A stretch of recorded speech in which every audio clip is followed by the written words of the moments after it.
Welcome back. അപ്പം ഇത് തേങ്ങാച്ചോറും താറാവ് കറിയും കുറേ ദിവസം മുന്നേ എടുത്ത വീഡിയോ ആണ്.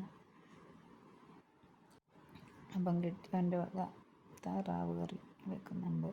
അപ്പം ഗസ്റ്റ് ഉണ്ടായി, അപ്പോൾ അവർക്ക് വേണ്ടി താറാവായിരുന്നു വാങ്ങിച്ചത്. പിന്നെ തേങ്ങാച്ചോറ്, അതിനുള്ള ഐറ്റംസൊക്കെ റെഡിയാക്കി വെച്ചിട്ടുണ്ട്. സവാള, തക്കാളി, ഇഞ്ചി വെളുത്തുള്ളി പേസ്റ്റ്, പിന്നെ താറാവ് ഇറച്ചി കഴുകി വെച്ചിട്ടുണ്ട്. ഇപ്പം കുക്കറിലാണ്, നല്ല വേവുണ്ട്.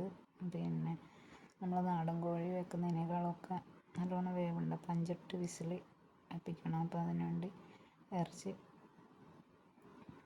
കുക്കറിലോട്ടിട്ട് വന്നിട്ട് ഇഞ്ചി വെളുത്തുള്ളി പേസ്റ്റ്, പിന്നെന്താണ് ഉള്ളി, വലിയ ഉള്ളി, അതായത് സവാള ഇട്ടു, ആവശ്യത്തിന് ഉപ്പിട്ടു,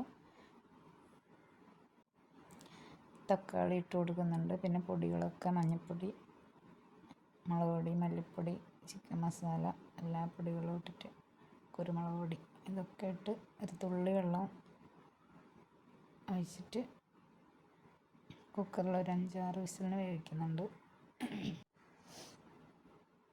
ഇതൊന്ന് പൊടികളൊക്കെ ചേർത്ത് നല്ലപോലെ ഒന്ന് മിക്സ് ചെയ്തിട്ടാണ് കുക്കർ നമ്മൾ അടച്ച് വെക്കുന്നത്. കുറച്ച് ഇഞ്ചി വെളുത്തുള്ളി പേസ്റ്റ് മാറ്റി വെച്ചിട്ടുണ്ട്. ലാസ്റ്റ് എണ്ണയിലൊന്ന് താളിച്ച് ഈ കറി അതിലോട്ടിട്ട് എടുക്കാൻ വേണ്ടിയാണ്.